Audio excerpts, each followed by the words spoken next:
My Time at Portia is perhaps one of the most pleasant post-apocalyptic games out there. Every part of it is full of potential and an interesting sense of optimism. You'll find it in the goals and accomplishments of its people and its design as a whole. After playing over 65 hours, I'm still finding more to explore and build. This town sim's emphasis on building and resource management with some RPG elements thrown in makes it a fun adventure that I had a hard time putting down.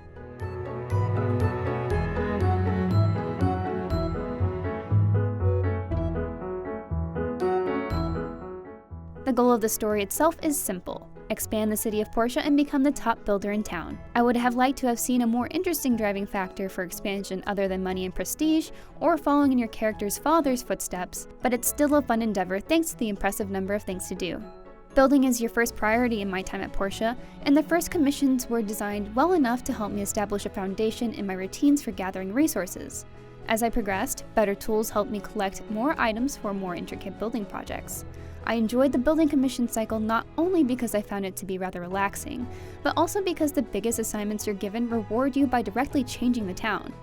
Even with so much to do, I didn't feel like it was dragging me around by the nose to see every attraction. However, much like other farm sim games, the onus is on us to discover the finer points, like kicking trees for special resources. This could be irritating to some people, but I enjoyed the surprise of discovering something new.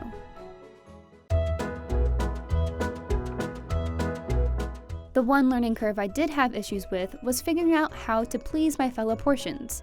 My Time at Portia's relationship system primarily relies on chatting, playing short mini-games, or gifting items to people for relationship points.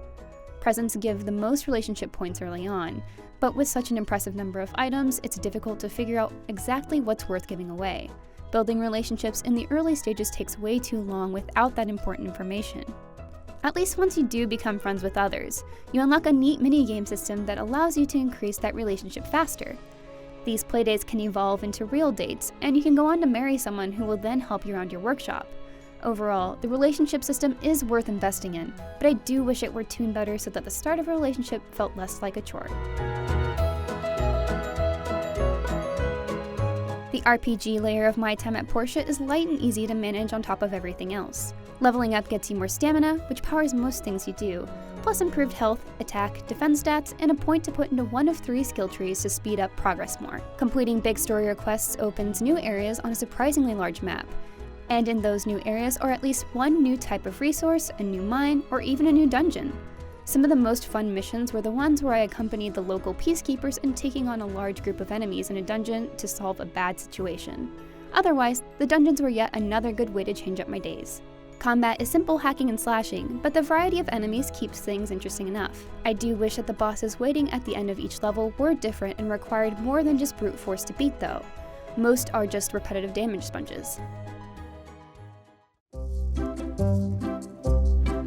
My Time at Portia is, first and foremost, a game about building, and I've had a great time doing it. From mining to taming wild llamas to dating, there's a lot to do here, and I'm still discovering and unlocking new and usually interesting things.